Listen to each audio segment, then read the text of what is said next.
അപ്പോൾ നമ്മൾ ഇന്ന് ഡിസ്കസ് ചെയ്യാൻ പോകുന്നത് പ്രോസിലെ രണ്ടാമത്തെ ചാപ്റ്റർ ആയിട്ടുള്ള മൊഡ്യൂൾ 2-ലെ രണ്ടാമത്തെ ചാപ്റ്റർ ആയിട്ടുള്ള സൽമാൻ റുഷ്ദിയുടെ ഇമാജിനറി ഹോംലാൻഡ്സ് ആണ്. സൽമാൻ റുഷ്ദി എന്ന് പറഞ്ഞു കഴിഞ്ഞാൽ ഫേമസ് ആയിട്ടുള്ളൊരു ഇംഗ്ലീഷ് റൈറ്ററാണ്. നമുക്ക് ആദ്യം ഇൻട്രൊഡക്ഷൻ സെക്ഷനിലേക്ക് കടക്കാം. സൽമാൻ റുഷ്ദിയുടെ ഇമാജിനറി ഹോംലാൻഡ്സ്, അതിൻ്റെ ഇൻട്രൊഡക്ഷൻ സ്ട്രക്ചർ എന്ന് പറയുന്നത്.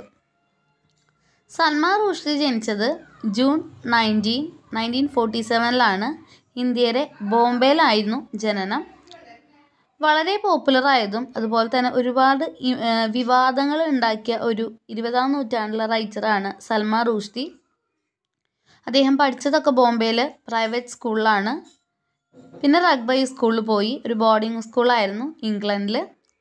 പിന്നെ എം എ എടുത്തിട്ടുണ്ട്. അത് കിങ്സ് കോളേജ് കാംബ്രിഡ്ജിൽ നിന്നാണ് അദ്ദേഹം MA കിട്ടിയത്. 1964 അദ്ദേഹത്തിൻ്റെ ഫാമിലി പാകിസ്ഥാനിലെ കറാച്ചിയിലേക്ക് പോയി. ഇതാണ് അദ്ദേഹത്തിനെ പറ്റിയുള്ളൊരു ഇൻട്രൊഡക്ഷൻ. നടൻ എന്ന നിലയിൽ കുറച്ചു കാലം അദ്ദേഹത്തിനൊരു കരിയർ ഉണ്ടായിരുന്നു. പിന്നെ ഒരു അഡ്വർടൈസിങ്ങിൽ ഒരു കോപ്പി റൈറ്ററായിട്ട് വർക്ക് ചെയ്തു ലണ്ടനിൽ. 1970s അങ്ങനെയാണ് അദ്ദേഹം ജീവിച്ചത്. അദ്ദേഹത്തിൻ്റെ ഫസ്റ്റ് പബ്ലിഷ് ചെയ്ത നോവൽ എന്ന് പറയുന്നത് ഗ്രിമസ് ആണ്. 1975 അത് ഗ്രിമസ് പബ്ലിഷ് ചെയ്യുന്നത്. പിന്നെ നമ്മൾ പറയുകയാണെങ്കിൽ റുഷ്ദിയുടെ സാഹിത്യപരമായിട്ടുള്ള ഭാവി തന്നെ മാറുന്നത് 1981 അദ്ദേഹത്തിൻ്റെ രണ്ടാമത്തെ നോവലായിട്ടുള്ള മിഡ് നൈറ്റ് ചിൽഡ്രൻ പബ്ലിഷ് ചെയ്യുന്നതോടുകൂടിയാണ് അദ്ദേഹത്തിൻ്റെ ജീവിതം അല്ലെങ്കിൽ ഭാവി തന്നെ മൊത്തത്തിൽ മാറുന്നത്. കാരണം അത് വലിയൊരു സക്സസ് ആയിരുന്നു. ആ ഒരു കഥ എന്ന് പറയുന്നത് ഒരു ഗ്രൂപ്പ് ഓഫ് മെന്നിനെ കുറിച്ചിട്ടാണ്. അതുപോലെ വിമൻ, ഒരു കൂട്ടം ആണുങ്ങളും അതുപോലെ തന്നെ സ്ത്രീകളും, പുരുഷന്മാരും സ്ത്രീകളുടെ ഒരു കൂട്ടം. ഇവർ ജനിച്ചിട്ടുള്ളത് ഒരു സ്പെഷ്യലായിട്ടുള്ള പവർ കഴിവുകളോട് കൂടിയിട്ടാണ്. പ്രത്യേകിച്ചും മിഡ് നൈറ്റിൽ ഓൺ ഓഗസ്റ്റ് 15, 1947 അങ്ങനെയുള്ള ഒരു കൂട്ടം ഗ്രൂപ്പ് ഓഫ് മെൻ ആൻഡ് വിമനെ പറ്റിയിട്ടാണ് ഈ മിഡ് നൈറ്റ് ചിൽഡ്രൻ. ഈ ഒരു സമയം നമുക്കറിയാം ഇന്ത്യക്ക് സോവറിൻ നേഷനായിട്ടുള്ള പരമാധികാരം കിട്ടിയ, ഇന്ത്യക്ക് സ്വാതന്ത്ര്യം കിട്ടിയൊരു സമയമാണ്. 1981 ഈ ഒരു ബുക്കിന് മിഡ് നൈറ്റ് ചിൽഡ്രന് സൽമാൻ റുഷ്ദിക്ക് ബുക്കർ പ്രൈസ് കിട്ടി.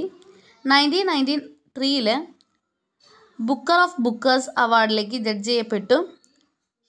The best novel to have won the Booker Prize for fiction in the 25-year history of honour. Booker പ്രൈസിൻ്റെ ചരിത്രത്തിൽ 25 വർഷം കൊണ്ട് ഇത്രയും നല്ലൊരു ബുക്കിന് ഒരു ബുക്കർ പ്രൈസ് കൊടുത്തിട്ടില്ല. അത്രയും ഫേമസ് ആയിട്ടുള്ളൊരു ബുക്കായിട്ട് മിഡ് നൈറ്റ് ചിൽഡ്രൻ മാറി. അതിന് ബുക്കർ പ്രൈസ് കിട്ടി, ബുക്കർ ഓഫ് ബുക്കേഴ്സ് പ്രൈസ് കിട്ടി, ഇതുപോലെയുള്ള ഒരുപാട് ഓണേഴ്സും കിട്ടി. 1983 റുഷ്ദി അടുത്ത വർക്കുമായിട്ട് വന്നു. അതിൻ്റെ പേര് ഷെയിം എന്നായിരുന്നു. അതിൽ സിമിലർ ആയിട്ടുള്ള സ്റ്റൈലും അപ്രോച്ചൊക്കെ തന്നെയായിരുന്നു. പാകിസ്ഥാനിലുണ്ടായിരുന്ന രാഷ്ട്രീയപരമായിട്ടുള്ള അവസ്ഥയെ കുറിച്ചിട്ടാണ് കൂടുതലും ഷെയിം എന്ന് പറഞ്ഞ ഒരു വർക്കിൽ ഉണ്ടായിരുന്നത്. പാകിസ്ഥാനിലെ പൊളിറ്റിക്കലായിട്ടുള്ള രാഷ്ട്രീയപരമായിട്ടുള്ളൊരു അവസ്ഥ. അതിനുശേഷം സൽമാൻ റുഷ്ദിയുടെ സാറ്റാനിക് വേഴ്സസ് എന്ന് പറഞ്ഞ വർക്ക് പബ്ലിഷ് ചെയ്യപ്പെട്ടു 1988. ഒരുപാട് വിവാദങ്ങൾ ഉണ്ടാക്കിയ ഒരു നോവലായിരുന്നു. അതുപോലെ തന്നെ റുഷ്ദിയുടെ സ്വതന്ത്രമായിട്ടുള്ളൊരു ജീവിതം, അതുപോലെ അദ്ദേഹത്തിൻ്റെ മുസ്ലിം പരമായിട്ടുള്ളൊരു ചരിത്രം, തിയോളജി, അതൊക്കെ ചില മുസ്ലിംസിന് ഇഷ്ടപ്പെട്ടില്ല. അവർ പ്രൊട്ടസ്റ്റ് ചെയ്യാൻ തുടങ്ങി. ലോകമെമ്പാടുള്ളവർ അദ്ദേഹം മുസ്ലിമിനെ എതിരായിട്ട് നിന്നു, മുസ്ലിം മതത്തെ അപമാനിച്ചു എന്നൊക്കെ പറഞ്ഞ് അദ്ദേഹത്തിനെതിരായിട്ട് വന്നു. ചുരുക്കം പറയുകയാണെങ്കിൽ ഏകദേശം 11 നോവലാണ് മൊത്തത്തിൽ അദ്ദേഹം എഴുതിയിട്ടുള്ളത്. കുട്ടികൾക്ക് വേണ്ടിയിട്ടുള്ള ചിൽഡ്രൻസ് ബുക്സുകളും എഴുതിയിട്ടുണ്ട്. പിന്നെ ഒരുപാട് ബുക്കുകൾ അദ്ദേഹം വിവർത്തനം ചെയ്തിട്ടുണ്ട്. അതുപോലെ തന്നെ അദ്ദേഹത്തിൻ്റെ ബുക്കുകളും വിവർത്തനം ചെയ്തിട്ടുണ്ട്. 40 ഭാഷയിൽ കൂടുതൽ അദ്ദേഹത്തിൻ്റെ ബുക്കുകൾ വിമർശനം ചെയ്തിട്ടുണ്ട്. Rushdie was knighted by the queen വിളിച്ചു 2007 for his contribution to the literature. രാജ്ഞി അദ്ദേഹത്തെ വിളിച്ചു കാരണം സാഹിത്യത്തിന് അദ്ദേഹം നൽകിയ സംഭാവനകൾ പരിഗണിച്ചുകൊണ്ട്. എന്നിട്ട് എങ്ങനെയാണ് വിളിച്ചത്? സർ അഹമ്മദ് സൽമാൻ റുഷ്ദി എന്നാണ് പേര്, ഒരു ടൈറ്റിൽ അദ്ദേഹത്തിന് കൊടുത്തു. അദ്ദേഹത്തിൻ്റെ വർക്ക് ബുദ്ധിപരമായിട്ട് പരിശോധിക്കുന്നത് ഹിസ്റ്ററി, ചരിത്രമാണ്, അതുപോലെ രാഷ്ട്രീയമാണ്. ഒരു വ്യത്യസ്തമായിട്ടുള്ള രീതിയിൽ പല മതങ്ങളെ പറ്റിയിട്ടും അവരുടെ കൾച്ചർ, സംസ്കാരത്തെ പറ്റിയിട്ടും പാരമ്പര്യത്തെ പറ്റിയൊക്കെ അദ്ദേഹം നിരീക്ഷിക്കാറും പരിശോധിക്കാറൊക്കെ ഉണ്ട്. ഇതൊരു മാജിക് റിയലിസം, ശരിക്കും യാഥാർത്ഥ്യമായ കാര്യങ്ങൾ അതുപോലെ തന്നെ ആൾ പറയും. അപ്പോൾ അതുകൊണ്ടാണ് കൂടുതലും വിവാദങ്ങൾ ഉണ്ടാകുന്നത്. അദ്ദേഹത്തിൻ്റെ സ്റ്റൈലിന് ഒരു മാജിക് റിയലിസം പോലെയാണെന്ന് പറയാൻ പറ്റും. അതിൽ ഫാൻറ്റസ്റ്റിക്കും ഉണ്ട്, അപ്പോൾ തന്നെ മിത്തിക്കൽ എലമെൻസും ഒക്കെ മിക്സ് ചെയ്ത് വന്നിട്ടുള്ളതാണ്. അങ്ങനെ അത് റിയലിസ്റ്റിക് ആയിട്ടുള്ള നോവൽ അല്ലെങ്കിൽ റിയലിസ്റ്റിക് ആയിട്ടുള്ള ഫിക്ഷനായിട്ട് മാറുന്നു. സൽമാൻ റുഷ്ഡി ഏറ്റവും കൂടുതൽ അറിയപ്പെട്ടത് നോവലിസ്റ്റുകൾക്ക് ആണെങ്കിലും അദ്ദേഹത്തിന് നല്ല എസ്സേ എഴുതാനുള്ള കഴിവും കൂടെ ഉണ്ടായിരുന്നു. നമ്മളിപ്പോൾ പഠിക്കാൻ പോകുന്നത് ഒരു കളക്ഷൻ ഓഫ് എസ്സേ ആണ്, ഇമാജിനറി ഹോംലാൻഡ്സ് എന്ന് പറയുന്നത്. അതൊരു കളക്ഷൻ ഓഫ് 75 എസ്സേസ്, 75 എസ്സേയുടെ ഒരു കൂട്ടാണ്. അതെങ്ങനെയാണ് ഈസ്റ്റും വെസ്റ്റും ഒരു ഷേപ്പ് ചെയ്യുന്നതും വേർതിരിക്കുന്നതും എന്നൊക്കെ പറഞ്ഞിട്ടാണ് 1991 പബ്ലിഷ് ചെയ്യുന്നത്. Putting down roots in to memory, Salman റുഷ്ഡിയുടെ പല ഓർമ്മകളാണ് ആ ബുക്കിൽ നമുക്ക് കാണാൻ പറ്റുക. Rushdie write is the natural condition of exile, സ്വന്തം രാജ്യത്തു നിന്ന് മാറി വേറൊരു സ്ഥലത്ത് നിൽക്കുമ്പോഴുള്ള അവസ്ഥ. People in this position he says are haunted by some sense of loss. നമ്മുടെ സ്വന്തം രാജ്യത്തു നിന്ന് പുറത്താക്കി വേറൊരു രാജ്യത്ത് ചെന്ന് താമസിക്കേണ്ട ഒരു അവസ്ഥ എന്ന് പറയുന്നത് നമ്മളങ്ങനെ ഓടിയെത്തി പിടികൂടുന്ന പോലെയാണെന്നാണ് പറയുന്നത്. നഷ്ടബോധം നമ്മളെ ഓടിയെത്തി പിടികൂടും എന്നാണ് സൽമാൻ റുഷ്ഡി പറയുന്നത്. തിരിച്ചു വരാൻ നമുക്ക് തോന്നും, പിന്നിലേക്ക് നോക്കാൻ തോന്നും. അങ്ങനെ ഒരു പില്ലേഴ്സ് ഓഫ് സോൾട്ടായിട്ട് ചിലപ്പോൾ നമ്മൾ മാറും എന്നൊക്കെയാണ് പറയുന്നത്.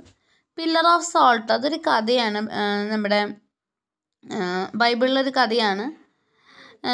ഒരു സ്ഥലത്ത് ഭയങ്കരമായിട്ട് അപകടം കാര്യങ്ങളൊക്കെ വരാൻ പോകുന്നു.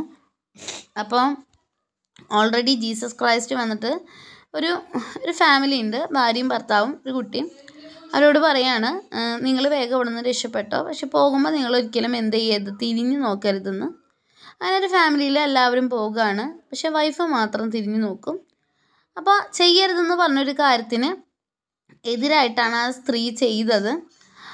അങ്ങനെ ചെയ്യരുതെന്ന് പറഞ്ഞ കാര്യത്തിന് എതിരായിട്ട് ആ സ്ത്രീ ചെയ്തത് കൊണ്ട് തന്നെ എന്താണ്ടാവുക, ആ സ്ത്രീ ഒരു സോൾട്ടിൻ്റെ ഒരു ഉപ്പിൻ്റെ പില്ലറായിട്ട് മാറുന്നതായിട്ടാണ് നമുക്ക് കാണാനായിട്ട് പറ്റുക. അപ്പോൾ അതാണ് ആ സ്റ്റോറി.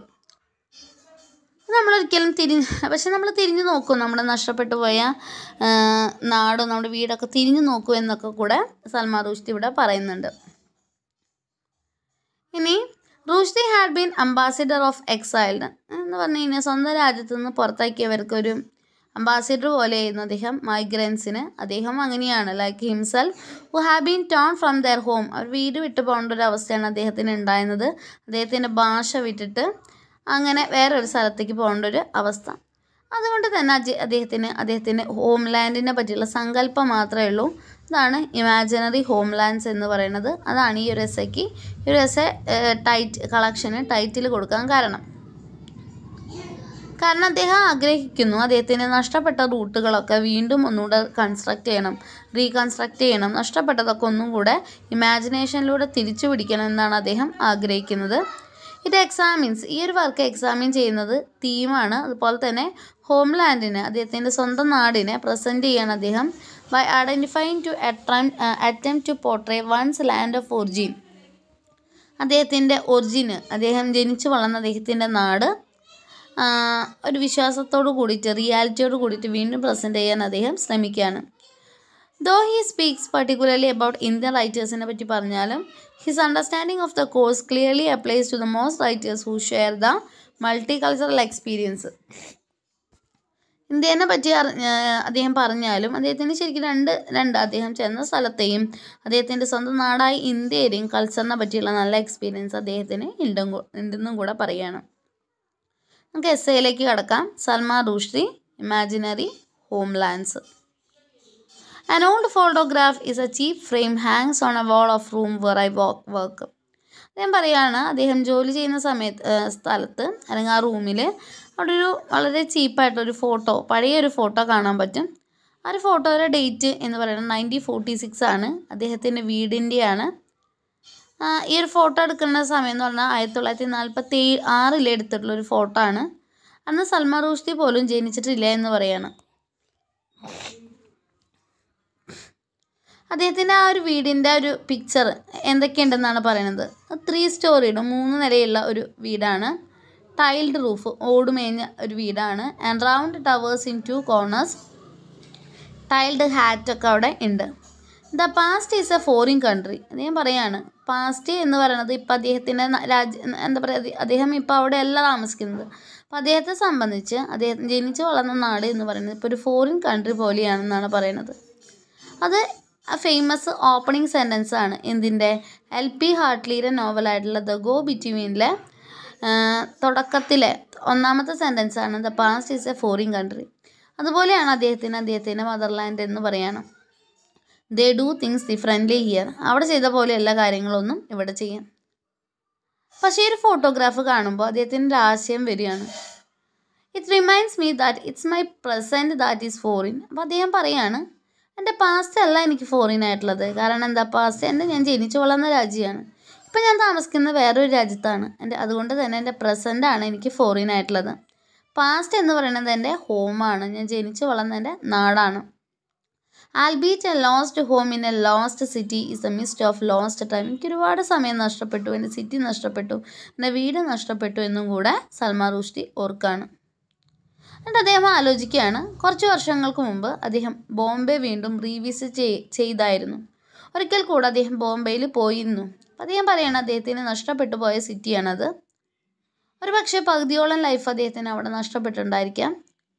അദ്ദേഹം അവിടെ ചെന്നപ്പോൾ, ബോംബെയിൽ ചെന്നപ്പോൾ I open the telephone directory. അദ്ദേഹം അവിടെ വീടിൻ്റെ അവിടെയൊക്കെ പോയി. അപ്പോൾ തന്നെ അദ്ദേഹം ടെലിഫോൺ ഡയറക്ടറി തുറന്നു നോക്കിയപ്പോൾ അവിടെ അച്ഛൻ്റെ പേരുണ്ടോ ടെലിഫോൺ ഡയറക്ടറി എന്ന് നോക്കാനാണ് തുറന്നു നോക്കിയത്. പക്ഷേ അച്ഛൻ്റെ പേര് ആ ടെലിഫോൺ ഡയറക്ടറിയിൽ ഉണ്ടായിരുന്നു. ഹിസ് നെയിം, അദ്ദേഹത്തിൻ്റെ പേര്, ഓൾഡ് അഡ്രസ്സ്, മാറാത്ത ഫോൺ നമ്പർ ഒക്കെ ഉണ്ടായിരുന്നു. ഇതിൽ നിന്ന് അദ്ദേഹം എന്താ മനസ്സിലാക്കുന്നത്, as if we had never gone away to the unmentionable country across the border. പോകേണ്ട ആവശ്യമില്ല, ഞങ്ങളിപ്പോൾ ഇവിടെ ഉള്ളവർ തന്നെയാണെന്ന് അദ്ദേഹത്തിന് ഫീൽ ചെയ്യണം. അതൊരു വലിയൊരു ഡിസ്കവറി ആയിരുന്നു. I felt as if I were being claimed or informed that the facts of my faraway life were illusions and that this country was a reality. അദ്ദേഹത്തിന് തോന്നുകയാണ് ഇപ്പോൾ അദ്ദേഹം വേറെ രാജ്യത്ത് ജീവിക്കുമ്പോൾ അതൊക്കെ മായയാണ്, യാഥാർത്ഥ്യമായിട്ടുള്ളത് എന്ത് മാത്രമാണ്, ഈ ഒരു രാജ്യം അല്ലെങ്കിൽ ഒരു കണ്ടിന്യൂറ്റി മാത്രമാണെന്ന് തോന്നുകയാണ്. Then I went to visit the house in the photograph. അതിനുശേഷം അദ്ദേഹം അന്ന് ആ ഫോട്ടോഗ്രാഫിൽ കണ്ട ആ ഒരു വീട്ടിലേക്ക് പോവുകയാണ്. പക്ഷെ പുറത്തേ നിന്നുള്ളൂ. അവിടെ ചെന്നിട്ട് ഉറക്കെ ഞാനാണ് ഈ വീടിൻ്റെ ഓണർ എന്ന് അനൗൺസ് ചെയ്യാനൊന്നും അദ്ദേഹം ശ്രമിച്ചില്ല. I didn't want to see how they are ruined the interior. ഉള്ളിൽ കയറി ആ ഉള്ളിൽ എന്തൊക്കെ നാശങ്ങൾ പുതിയ ആളുകൾ ഉണ്ടാക്കിയിട്ടുണ്ട് അതൊന്നും കാണാൻ അദ്ദേഹത്തിന് ആഗ്രഹം ഉണ്ടായിരുന്നില്ല. The photograph had naturally be taken in a black and white ആയിരുന്നു ഫോട്ടോ.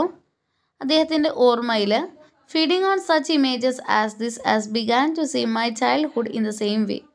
ഒരു ബ്ലാക്ക് ആൻഡ് വൈറ്റ് ഓർമ്മ തന്നെയാണ് അദ്ദേഹത്തിൻ്റെ കുട്ടിക്കാലം. ചരിത്രത്തെ പറ്റിയുള്ള കളേഴ്സ് അദ്ദേഹത്തിൻ്റെ മനസ്സിൽ വന്ന് മാഞ്ഞു പോവാണ്. Now my other 2 eyes were assaulted by colours. പല രീതിയിലുള്ള കളറുകൾ അന്വേഷിക്കുകയാണ്. റെഡ് ടൈൽസ് കാണാൻ പറ്റും, yellow edged green of cactus ലീവ്സിൻ്റെ കാണാൻ പറ്റും. പിന്നെ അവിടെ ബൊഗെയിൻവില്ല ബൊഗെയിൻവില്ല ക്രീപ്പർ പടർന്ന് നിൽക്കുന്നുണ്ട്. It is probably not too romantic. ഇതൊന്നും വലിയ റൊമാൻറ്റിക് ആയിട്ടൊന്നും തോന്നുന്നില്ല. That was when my novel Midnight Children was really born. ഇനി ഏതൊരു സമയത്താണ് മിഡ്നൈറ്റ് ചിൽഡ്രൻ എന്ന് പറഞ്ഞ ആ ഒരു നോവൽ ഉണ്ടായെന്ന് അദ്ദേഹം പറയാണ്. വെൻ ഐ റിയലൈസ്ഡ്, അദ്ദേഹം തിരിച്ചറിയാണ്, how much I wanted to restore the past to myself. എത്രത്തോളം നഷ്ടപ്പെട്ട പോയ ഭൂതത്തെ തിരിച്ച് റീസ്റ്റോർ ചെയ്യണം എന്നതിൽ നിന്നാണ് ഒരു മിഡ്നൈറ്റ് ചിൽഡ്രൻ എന്ന് പറഞ്ഞ നോവൽ ശരിക്കും ബോൺ ചെയ്യുന്നത് എന്ന് പറയാണ്. അല്ലാതെ ഫെയ്ഡഡ് ആയിട്ടുള്ള greys of old family album snapshots but whole in a cinema scope and glorious Technicolor. അങ്ങനെ പല ചിന്തകളും വന്ന ഒരു സമയത്താണ് മിഡ്നൈറ്റ് ചിൽഡ്രൻ എന്ന് പറഞ്ഞ നോവലിൻ്റെ ജനനം. പിന്നെ അദ്ദേഹം ബോംബെ എന്ന് പറഞ്ഞ സിറ്റീനെ പറ്റി പറയാണ്. Bombay is a city built by foreigners ആണ്. I who had been away so long. ഒരുപാട് കാലമായിട്ട് അദ്ദേഹം ബോംബെയിൽ നിന്ന് പോന്നിട്ട് I almost qualified for the title. ഞാനും ഇപ്പോൾ ഒരു ഫോറിനർ ആണെന്ന് പറയാൻ പറ്റും. Was gripped by confusion that I too had a city and a history to reclaim. എനിക്കും ഒരു സിറ്റി ഉണ്ട്, അതിൻ്റെ ഹിസ്റ്ററി ഞാൻ റീക്ലെയിം ചെയ്യണമെന്ന് പറയണം. ഇനി അദ്ദേഹം പറയാണ്, it may B the writers in my position, എന്നെ പോലെ തന്നെ നാട് കടത്തപ്പെട്ട അല്ലെങ്കിൽ നാട്ടിൽ സ്വന്തം രാജ്യത്ത് നിന്ന് പോരേണ്ടി വന്ന എല്ലാ റൈറ്റേഴ്സിൻ്റെയും അവസ്ഥ ഇത് തന്നെയാണെന്ന് പറയാണ്. Exiles or emigrants or expatriates were haunted by some sense of loss. അവർക്ക് എപ്പോഴും നഷ്ടബോധം മാത്രമേ ഉണ്ടാവുള്ളൂ. സം അർജ് ടു റീക്ലെയിം, എന്തൊക്കെയോ നഷ്ടപ്പെട്ടത് തിരിച്ചു പിടിക്കണം എന്ന് ആഗ്രഹം. ടു ലുക്ക് ബാക്ക്, വീണ്ടും നോക്കാൻ. Even at the risk of being mutated in to pillars of salt, ആവും എന്ന് അറിഞ്ഞിട്ടും പിന്നിലേക്ക് നോക്കാനുള്ളൊരു ആഗ്രഹം. But if we do look back, we must also do it in the knowledge which gives rises to the profound uncertainties. ഉറപ്പില്ലാത്ത കുറേ കാര്യങ്ങളായിരിക്കും നമുക്ക് കിട്ടുക പിറകിലേക്ക് നോക്കിയാൽ. ദ ഫിസിക്കൽ എലിനിയേഷൻ ഫ്രം ഇന്ത്യയിൽ നിന്ന് മാറിയപ്പോൾ that we will be not able of reclaiming precisely that the thing was lost, നഷ്ടപ്പെട്ടു. In short the create fiction not actual cities. അപ്പോൾ മനസ്സിൽ ഓരോരോ കാര്യങ്ങൾ മെനഞ്ഞെടുക്കുകയാണ്. ചിലപ്പോൾ അത് ആക്ച്വൽ ആവണമെന്നില്ല, സിറ്റീസ് ആയാലും വില്ലേജസ് ആയാലും. ഇതൊന്നും നമ്മൾ അവിടെ ഇപ്പം എങ്ങനെയാണെന്ന് അറിയുന്നില്ല, കാണുന്നില്ല. പക്ഷെ നമ്മുടെ മനസ്സിലുണ്ടാക്കുന്ന, നമ്മളായിട്ട് സങ്കല്പിക്കുന്നതാണ്. ഇത് കാണാനായിട്ട് സാധിക്കുന്നില്ല. അതാണ് ഇമാജിനറി ഹോംലാൻഡ്സ് എന്ന് പറയുന്നത്. ഇമാജിനേഷൻ മാത്രമാണ്. ഇന്ത്യാസ് ഓഫ് ദ മൈൻഡ്, നമ്മുടെ മനസ്സിലെ ഇന്ത്യ എന്ന്, അല്ലെങ്കിൽ അദ്ദേഹത്തിൻ്റെ മനസ്സിലെ, സൽമാൻ റുഷ്ദിയുടെ മനസ്സിലെ ഇന്ത്യ എന്ന് പറയുന്നത്. പിന്നെ അദ്ദേഹം പറയാണ്, നോർത്ത് ലണ്ടനിൽ നിന്ന് അദ്ദേഹം ഒരു ബുക്ക് എഴുതിയപ്പോൾ അദ്ദേഹം വിൻഡോയിലൂടെ, അവിടുത്തെ ഒരു ജനവാതിലൂടെ സിറ്റി നോക്കുകയാണ്. അത് നമ്മുടെ സിറ്റി പോലെയല്ല എന്ന് പറയാണ്. Imagining on to a paper, I was constantly plagued by this problem until I felt obliged to face it in the text to make clear. In spite of my original and I suppose somewhat Provision ambition to unlock the gates of lost time so that the past reappeared as it actually had been, unaffected by distortions of memory. What I was actually doing was a novel of memory and about memory.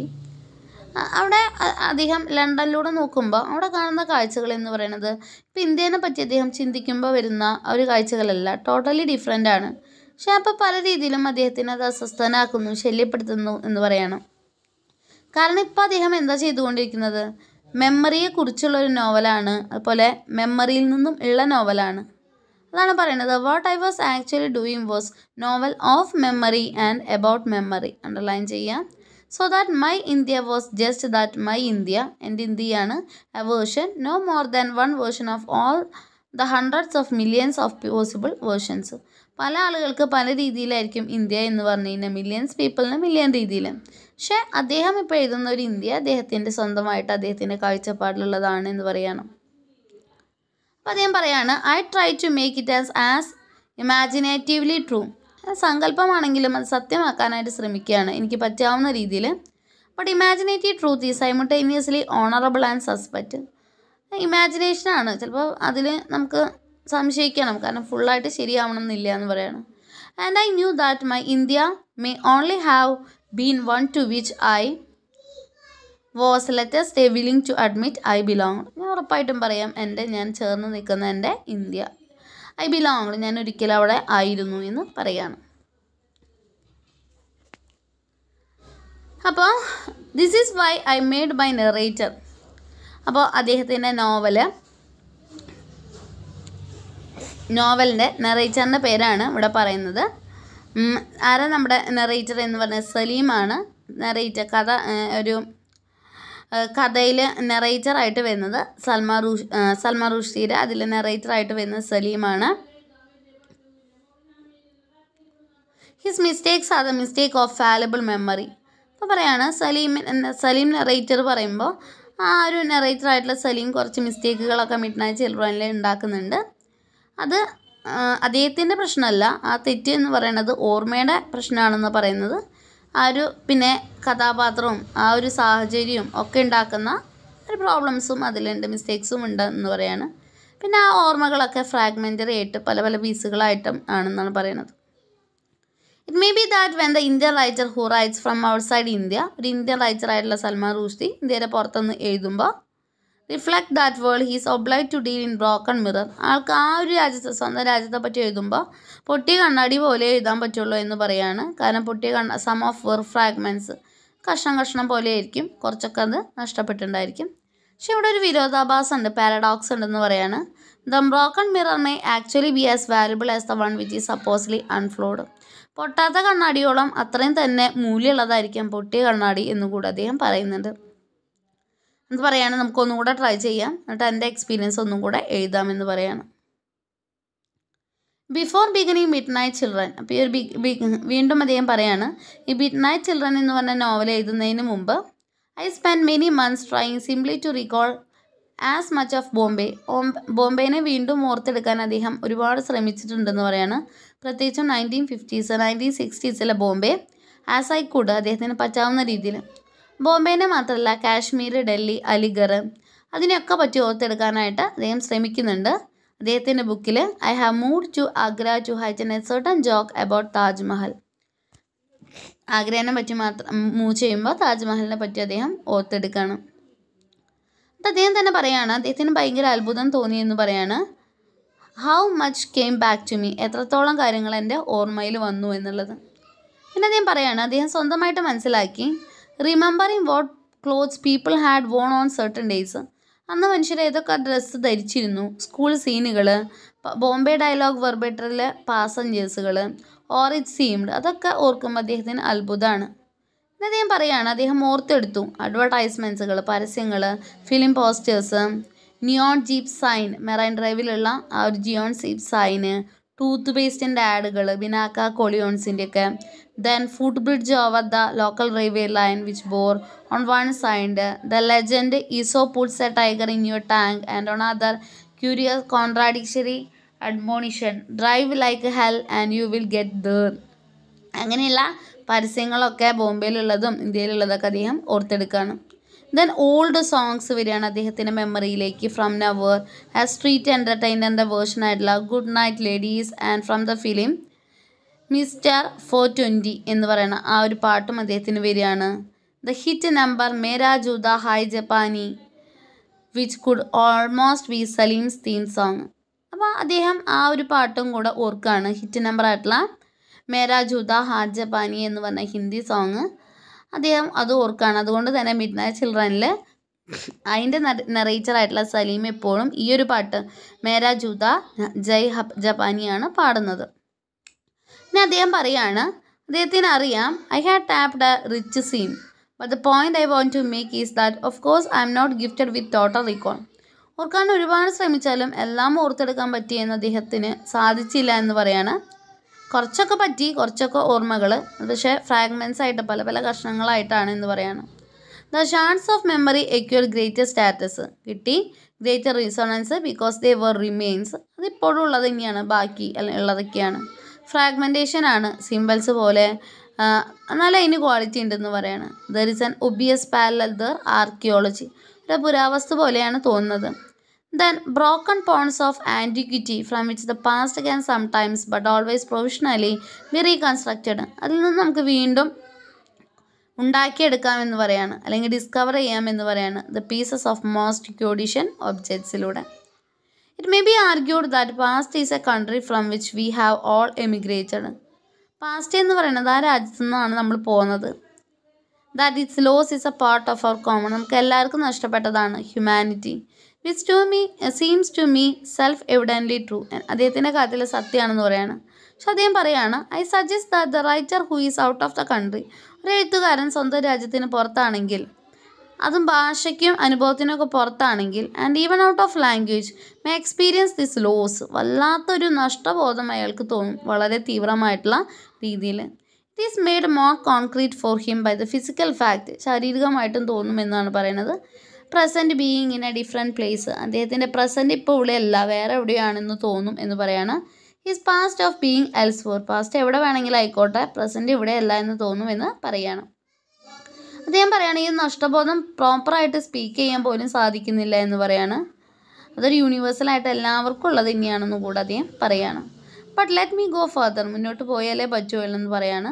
The broken glass not merely a mirror of nostalgia, ഈ ഒരു പൊട്ടിപ്പോയ കണ്ണാടി എന്ന് ഉപമിക്കുന്നത് nostalgia മാത്രമല്ല, it is also I believe, അദ്ദേഹം വിശ്വസിക്കുകയാണ്, a useful ടൂളാണ് which to work in the present. ആ ഒരു പൊട്ടിയ കണ്ണാടിയാണെങ്കിലും അത് വെച്ചിട്ട് പ്രസൻറ്റിൽ ഒരുപാട് വർക്ക് ഉണ്ട് എന്നും കൂടെ അദ്ദേഹം പറയുകയാണ്. John Fowles begins Daniel Martin with the words. John ഫൗൾസിൻ്റെ ഒരു വാക്കുകൾ, ഡാനിയൽ മേർട്ടിൻ്റെ വാക്കുകൾ ഇവിടെ ഓർക്കാണ്. Whole sight or all the rest is desolation. മൊത്തത്തിലുള്ള കാഴ്ച അല്ലെങ്കിൽ റെസ്റ്റ് മൊത്തം എവിടെയാണ്? എവിടെയോ ആണ്, വിദൂരത്താണ്. But human beings do not perceive things whole. We are not gods but wounded creatures. അല്ലാതെ ഒരുമിച്ച് കിട്ടണമെന്നില്ല. നമ്മൾ ദൈവങ്ങളൊന്നുമല്ല, വേദനയായിട്ടുള്ള ക്രീച്ചേഴ്സാണ്. Cracked lenses capable only of fractured perceptions. ലെൻസൊക്കെ ക്രാക്ക് വന്നിട്ടുണ്ട് നമ്മുടെ ലെൻസിലൊക്കെ, അതുകൊണ്ട് എല്ലാം തന്നെ കാണാൻ പറ്റണമെന്നില്ല, ഫ്രാക്ചറായിട്ട് മാത്രമേ കാണാൻ പറ്റുള്ളൂ. Partial being in all senses of that phrase. Meaning is shaky edifice we build out of scraps, dogmas, childhood injuries ഉണ്ടായിരിക്കും, newspaper articles, stance, remark, old films, small victories, people hated, people love. Perhaps it is because our sense of what is case is constructed from such inadequate materials that we defend it so fiercely even to the death. നഷ്ടബോധത്തെ പറ്റിയാണ് അവിടെ പറയുന്നത്. The false position seems to me a way of succumbing to the guru illusion. Writers are no longer sages. അദ്ദേഹം പറയാണ്, എഴുത്തുകാർ എന്ന് പറയുന്നത് sages സന്യാസിമാരല്ല. Dispensing the wisdom of the centuries. And those of us who have been forced by cultural displacement to accept the provisional nature of all truths, all certainties, have perhaps had modernism forced upon us. We can't lay claim to Olympus and are thus released to describe our worlds in the way in which all of us, whether righteous or not, perceive it from one day to another. പറയാണ്, സേജസിനെ പോലും ഒന്നല്ല, സാധാരണ മനുഷ്യരാണ്. അതുകൊണ്ട് തന്നെ ഈ നഷ്ടബോധം എന്നും വേട്ടയാടിക്കൊണ്ടിരിക്കും. ഇൻ മിഡ് നൈറ്റ് ചിൽഡ്രനിൽ അദ്ദേഹത്തിൻ്റെ നെറേറ്റർ ആയിട്ടുള്ള Saleem uses at one point the metaphor of cinema screen to discuss the business of perception. നമ്മുടെ കാഴ്ച അല്ലെങ്കിൽ ഒരു പെർസെപ്ഷനിലേക്ക് എത്തുന്നത് ഒരു സിനിമ സ്ക്രീനുമായിട്ട് അവിടെ കമ്പയർ ചെയ്തിട്ടുള്ളത് മിഡ് നൈറ്റ് ചിൽഡ്രനിൽ കാണാൻ പറ്റും. സപ്പോസ് യുഎസ്എഫിനല്ല ഒരു വലിയ ക്യാമറയുടെ മുന്നിൽ ആണെങ്കിൽ ബാക്ക് റോയിൽ ഫസ്റ്റ് ഇരിക്കുകയാണ്, പക്ഷേ പിന്നെ ബാക്ക് റോയിൽ നിന്നും വന്ന് മുന്നിലേക്ക് പോവാണ്. ന്യൂസ് ആ ഒരു സ്ക്രീനിൽ പ്രസ് ചെയ്യുന്ന ഒരു അവസ്ഥ വന്നു. പിന്നെ എന്താണാവുക? Gradually the stars faces dissolve into dancing green. പൊട്ടുകൾ ഡാൻസ് ചെയ്യുന്ന പോലെയാണ് പിന്നെ ആ ഒരു നടൻ്റെയും നടിയുടെയൊക്കെ ഫേസ് ഫീൽ ചെയ്യുക നമ്മൾ ഏറ്റവും അടുത്തെത്തുമ്പോൾ എന്ന് പറയാണ്. ടൈനി ഡീറ്റെയിൽസ്, എറ്റ്യൂംസ്, grotesque proportions, clear that the illusion itself a reality ആയിട്ട് മാറുകയാണ്. പിന്നെ നമുക്ക് തോന്നുന്നത് നമുക്ക് ഇല്യൂഷനായിട്ട് തോന്നുന്നതാണോ? ഏറ്റവും അടുത്തേക്ക് എത്തുമ്പോൾ അതെന്താ പൊട്ടുകളുടെ അത്ര വലുപ്പേ നമുക്ക് ഫീൽ ചെയ്യുള്ളൂ എന്ന് പറയാണ്. The movement toward cinema screen എന്നതൊരു മെറ്റഫറാണ് for narrative movement toward time to the പ്രസൻറ്റിലേക്കുള്ള അദ്ദേഹത്തിൻ്റെ മൂവ്മെൻറ്റുമായിട്ട് കമ്പയർ ചെയ്തിരിക്കുകയാണ്. And the book itself, ബുക്കിലേക്കും. As is nears contemporary events quite deliberately loses deep perspective become more പാർഷ്യലായിട്ട് മാറാമെന്ന് പറയണം. പിന്നെ അദ്ദേഹം പറയാണ്, I was in trying to write about the emergency in the same way as I wrote about events half a century earlier. ഇന്ത്യയിലുണ്ടായിരുന്ന എമർജൻസിനെ അതേപോലെ തന്നെ ഇതാനല്ല ഞാൻ ശ്രമിക്കുന്നത്. I felt it would be dishonest to pretend when writing about the day before yesterday that it was possible to see the whole picture. I should certain blobs and slabs of the scene. അദ്ദേഹം പറയാണ്, ഒരിക്കലും അദ്ദേഹം ഒരു കോൺഫറൻസിൽ പങ്കെടുത്തു. Modern writing at New York, modern ആധുനിക എഴുത്തിനെ പറ്റിയിട്ടാണ്. ന്യൂ കോളേജ് ഓക്സ്ഫോർഡിലാണ് പങ്കെടുത്തത്. ഒരുപാട് നോവലിസ്റ്റുകൾ ഉണ്ടായിരുന്നു, സൽമാൻ റുഷ്ഡി ഉണ്ടായിരുന്നു. പല പല കാര്യങ്ങളെ പറ്റിയിട്ട് ഡിസ്കസ് ചെയ്തു. The need for new ways of describing the world. ഏതൊക്കെ പുതിയ രീതിയിൽ ലോകത്തെ വിശദീകരിക്കാം, പിന്നെ ഡിസ്ക്രൈബ് ചെയ്യാം എന്നായിരുന്നു ടോപ്പിക്ക്. ആ സമയത്ത് പ്ലേ റൈറ്റ്, നാടകകൃത്തായിട്ടുള്ള ഹൊവാർഡ് ബ്രൻറ്റൺ ഒരു കാര്യം നിർദ്ദേശിച്ചു. This might be somewhat limited aim, ഒരു ചെറിയൊരു ലക്ഷ്യമായിരിക്കാം. ഞാൻ ചോദിച്ചത് എന്താ? Does literature seek to do no more than to describe? ഈ ഒരു സാഹിത്യത്തിന് വിശദീകരിക്കുക അല്ലെങ്കിൽ ഡിസ്ക്രൈബ് ചെയ്യുക, വിവരിക്കുക അല്ലാതെ വേറെ ഒന്നുമില്ലേ എന്ന് ചോദിക്കുകയാണ്. Flustered all the novelist as once began talking about politics. ഭയങ്കര ഫ്ലസ്റ്റേർഡാണ് ആ സമയത്തുണ്ടായത് നോവലിസ്റ്റ്. പിന്നെ പൊളിറ്റിക്സിനെ പറ്റി സംസാരിച്ചു തുടങ്ങുകയാണ്. അദ്ദേഹം പറയാണ്, അദ്ദേഹം അപ്ലൈ ചെയ്യാണ് ബ്രൻറ്റൻ്റെ ക്വസ്റ്റ്യൻ ഈ ഒരു പല കേസസിലും, പ്രത്യേകിച്ചും ഇന്ത്യൻ റൈറ്റേഴ്സിൽ. Let me apply Brenton's question to the specific case of Indian writers ഇംഗ്ലണ്ടിൽ writing about India.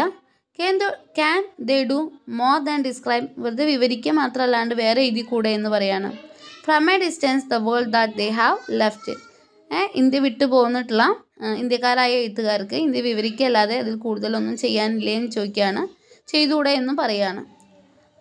Or the distance open up any other dose? These are of course political questions. ഇതൊക്കെ രാഷ്ട്രീയപരമായ ചോദ്യങ്ങളാണെന്നറിയാം, പൊളിറ്റിക്കലായിട്ട് തന്നെ അതിന് ഉത്തരം പറയണം. അദ്ദേഹം പറയാണ്, I must say first of all that description is itself a political act.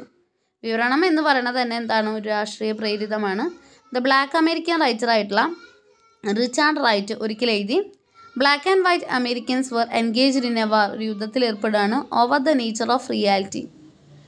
എന്താണ് യാഥാർത്ഥ്യത്തിൻ്റെ ഒരു രൂപം എങ്ങനെയാണ്, അല്ലെങ്കിൽ നേച്ചർ എന്താണ്, ആ ഒരു കാര്യത്തെ പറ്റിയിട്ടാണ് അവർ രണ്ടുപേരും യുദ്ധത്തിൽ ഏർപ്പെടുന്ന പോലെ സംസാരം വന്നത്. അവർ രണ്ടുപേരുടെ ഡിസ്ക്രിപ്ഷൻസ്, വിവരണങ്ങൾ ഇൻകമ്പാറ്റബിൾ ആയിരുന്നു, നമുക്കൊന്നും ചെയ്യാൻ പറ്റില്ല. So it is clear that redescribing a world is necessary first step towards changing it. ഒരു ലോകത്തെ തന്നെ വീണ്ടും വിവരിക്കുക, റീഡിസ്ക്രൈബ് ചെയ്യുക എന്ന് പറയുന്നത് ആ ലോകത്തെ തന്നെ മാറ്റുന്നതിലുള്ള ഫസ്റ്റ് സ്റ്റെപ്പാണെന്നും കൂടെ സൽമാൻ റുഷ്ദി പറയുകയാണ്. അദ്ദേഹം പറയാണ്, and particularly at times when the state takes reality into its own hands and sets about distorting it, altering the past to its present needs, then the making of alternative realities of art, including the novel of memory, become politicized. എല്ലാം എന്താണ്? രാഷ്ട്രീയമായിട്ട് മാറുകയാണ്. The struggle of man against power, മനുഷ്യൻ്റെ യുദ്ധം അധികാരത്തിനെതിരായിട്ടുള്ള. Milan Kundera has return, എന്തെന്ന് എഴുതിയിട്ടുള്ള Milan Kundera? Is the struggle of memory against forgetting, ഓർമ്മേരെ സ്ട്രഗിളാണ് മറവിക്കെതിരായിട്ട് എന്നാണ് കുന്ദറെ പറഞ്ഞത്. Right hand and politicians are natural rivals, both group try to make the world in their own imaginations. എഴുത്തുകാരായാലും രാഷ്ട്രീയക്കാരാണെങ്കിലും ലോകത്ത് അവരുടെ ഒരു കാഴ്ചപ്പാടിൽ വരയ്ക്കാനാണ് ശ്രമിക്കുന്നത്. They fight for same territory and the novel is one way of denying the official politicians versions of truth. Novel ഒരേ സമയം ഒഫീഷ്യൽസിൻ്റെയും പൊളിറ്റീഷ്യൻസിൻ്റെയും ഒക്കെ അവരുടെ കാഴ്ചപ്പാടിലുള്ള സത്യത്തെ മൊത്തമായിട്ട് ഡിനൈ ചെയ്യുക, ഇല്ലാതാക്കാനാണ് ശ്രമിച്ചിട്ടുള്ളത്. The straight truth about the war in Bangladesh, ബംഗ്ലാദേശിലുണ്ടായ യുദ്ധം. For instance, that no atrocities were committed by the Pakistani army. That was then the East Wing. This version is sanctioned by many persons who would describe themselves as intellectuals. And the official version of emergency in India was well expressed by Mrs. Gandhi. അദ്ദേഹം ഓർത്തെടുത്ത് പറയുകയാണ്, ഇന്ത്യയിലുണ്ടായിരുന്ന അടിയന്തരാവസ്ഥ എമർജൻസിനെ പറ്റിയിട്ട് ഇന്ദിരാഗാന്ധി വ്യക്തമായിട്ട് BOC ഇൻ്റർവ്യൂവിൽ പറഞ്ഞിട്ടുണ്ടെന്ന് പറയാണ്. ഇന്ദിരാഗാന്ധി പറഞ്ഞത്, there were some people around, കുറച്ച് ആളുകളുണ്ട്, who claimed that, പറയുന്നത് bad things had happened during the emergency, ഒരുപാട് മോശം കാര്യങ്ങൾ എമർജൻസി കാലഘട്ടത്തിൽ സംഭവിച്ചു എന്ന് പറയുന്നത്.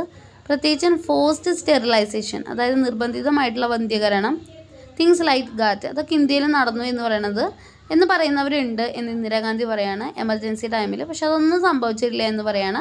എല്ലാം false, this was all false എന്ന് ഇന്ദിരാഗാന്ധി പറയാണ്. Nothing of this type had ever occurred, ഒന്നും സംഭവിച്ചിട്ടില്ല എന്ന് പറയാണ്. അതുപോലെ തന്നെ ഇൻ്റർവ്യൂവർ ഇന്ദിരാഗാന്ധിയോട് ചോദ്യം ചോദിച്ച ആളായിരുന്ന mister Robert Key did not prove this statement at all. Instead he told Mrs Gandhi and the Panorama audience that she had proved many times over her right to be called a democrat. അങ്ങനെയും അവിടെ വന്നിട്ടുണ്ട്. So literature, സാഹിത്യം എന്ന് പറയുന്നത്, and perhaps must give the light to the official facts. സാഹിത്യം എന്ന് പറയുന്നത് ഒരു പക്ഷേ ഒഫീഷ്യലായിട്ടുള്ള ഔദ്യോഗികമായിട്ടുള്ള സത്യങ്ങളെപ്പോലും എന്താണ് നുണയ കൊടുക്കുന്ന രീതിയിലാണ്. But is this a proper function of these of us? എഴുത്തുകാരുടെ ഉദ്ദേശം യഥാർത്ഥ ഫങ്ഷൻ ഇതാണോ എന്ന് ചോദിക്കുകയാണ്. റൈറ്റ് ഫ്രം ഔട്ട്സൈഡ് ഇന്ത്യ, ഇതാണോ ഇന്ത്യയുടെ പുറത്തുനിന്ന് എഴുതുന്ന ഒരു ഇന്ത്യക്കാരനായിട്ടുള്ള എഴുത്തുകാരൻ ചെയ്യേണ്ടത്? ഒരു ഒഫീഷ്യലായിട്ടുള്ള സത്യത്തെ നുണയാക്കി കൊടുക്കലാണോ ചെയ്യേണ്ടത് എന്നാണ് സൽമാൻ റുഷ്ദി പറയുന്നത്. കാരണം ഇന്ത്യയിലെ എമർജൻസി ടൈമിൽ മോശമായ ഒരു കാര്യങ്ങൾ നടന്നു എന്ന് എഴുത്തുകാർ പറഞ്ഞു. പക്ഷെ അത് അതൊന്നും സത്യമല്ല എന്ന് ഒഫീഷ്യലായിട്ടുള്ള ഇന്ദിരാഗാന്ധി പറഞ്ഞിട്ട് പോലും നമ്മൾ എന്താ ചെയ്തത്? എഴുത്തുകാർ ഒരു സത്യത്തിനെ നുണയാക്കുന്ന രീതിയിൽ ആണ് ചെയ്തിരുന്നത്. അപ്പം അങ്ങനെയാണോ ചെയ്യേണ്ടതെന്ന് സൽമാൻ റുഷ്ദി ചോദിക്കുകയാണ്. Or we are just delineates in such affairs because we are not involved in their day-to-day unfolding, because by speaking out we have taken no risk because our personal safety is not threatened. What right do we have to speak at all? ഇങ്ങനെ ഇല്ലാത്ത കാര്യം ഉണ്ടെന്ന് സംസാരിക്കുമ്പോൾ അതൊരു risk ഒന്നും ഒരു personal safety ഒരു രീതിയിലും ത്രട്ടൻ ചെയ്യപ്പെടുന്നില്ല, റിസ്ക് ഇല്ല. പക്ഷെ അതിനർത്ഥം നമുക്ക് എന്തും പറയാനുള്ള അവകാശം ഉണ്ടോ എന്നാണ് അദ്ദേഹം ചോദിക്കുന്നത്. My answer is very simple. ഉത്തരം അദ്ദേഹം തന്നെ പറയുന്നുണ്ട്. Literature is self validating. ലിറ്ററേച്ചറിന് സ്വന്തമായിട്ടൊരു വാലിഡിറ്റി വേണം. That is to say, a book is not justified by author's worthiness to write it, but the quality of what has been written. ഒരു എഴുത്തുകാരന് ഇഷ്ടമുള്ള പോലെ എഴുതാനോ അല്ലെങ്കിൽ അദ്ദേഹത്തിന് വെർത്തായിട്ടുള്ള രീതിയിൽ എഴുതാനോ അല്ല, എഴുതുന്ന കാര്യത്തിനും ക്വാളിറ്റി വേണമെന്നാണ് പറയുന്നത്. There are terrible books that arise directly out of experience and extraordinary imaginative feats dealing with themes which the author has been obliged to approach from the outside. Literature is not in the business of copywriting certain themes for certain group. ഒരു വിഭാഗം ആളുകൾക്ക് വേണ്ടിയിട്ടോ അവരെ സന്തോഷിപ്പിക്കാൻ വേണ്ടിയിട്ടോ ഒരു ബിസിനസ്സായിട്ട് copy writing പോലെ ചെയ്യേണ്ടതൊന്നല്ല സാഹിത്യമെന്നും സൽമാൻ റുഷ്ദി പറയുന്നു. And as for risk, the real risk of any artist are taken in work, in pushing the work to the limits of what is possible in attempt to increase the sum of what is possible to think. Books become good when they go to this edge. എല്ലാ രീതിയിലും perfect സത്യങ്ങൾ കണ്ടെത്തുമ്പോൾ ആ book ഗുഡായിട്ട് മാറുള്ളൂ. ആ risk falling over it, risk ഏറ്റെടുക്കാൻ തയ്യാറാവണം. When they endanger the artist by reason of what he has or has artistically dared. മറ്റൊരാളുടെ ഭയം കൊണ്ടോ നമുക്ക് പേടിക്കേണ്ട കാര്യമില്ല. ശരിയായ കാര്യങ്ങൾ അതുപോലെ തന്നെ എഴുതാനുള്ള ഗട്ട്സ് വേണമെന്നും സൽമാൻ റുഷ്ദി പറയാണ്. So if I am to speak for Indian writers in England, അദ്ദേഹം ഇംഗ്ലണ്ടിലുള്ള ഇന്ത്യൻ റൈറ്റേഴ്സിനോട് പറയാണ്, I would say these paraphrasing ഒരു എക്സാമ്പിളായിട്ട് ജി.വി. ദേശാനിയുടെ എച്ച് ഹേറ്റർ ഇവിടെ പറയാണ്. The migrations of the 15th and 16th happened. We are here, നമ്മളിപ്പോൾ അവിടെ ഉണ്ട്, നമ്മൾ ഇന്ത്യയിൽ നിന്ന് പോകുന്നു. And we are not willing to be excluded from any part of our heritage. പക്ഷേ ഇന്ത്യയിലെ പാരമ്പര്യത്തിൽ നിന്ന് നമ്മൾ എക്സ്ക്ലൂഡ് ആവരുത്. Which heritage includes both a Bradford born Indian kids right to be treated as full member of British society, നമ്മൾ British സൊസൈറ്റിയുടെ അംഗമാണ്. And also the right of any member of his post diaspora community to draw on its root for its art. നമ്മളിപ്പോൾ ബ്രിട്ടീഷുകാരായിട്ടാണ് ജീവിക്കുന്നതെങ്കിൽ British society സമൂഹത്തിൽ അംഗമാണെങ്കിലും നമുക്ക് നമ്മുടെ നഷ്ടപ്പെട്ടു പോയ നമ്മുടെ രാജ്യമുണ്ട്, നമ്മുടെ സംസ്കാരമുണ്ട്.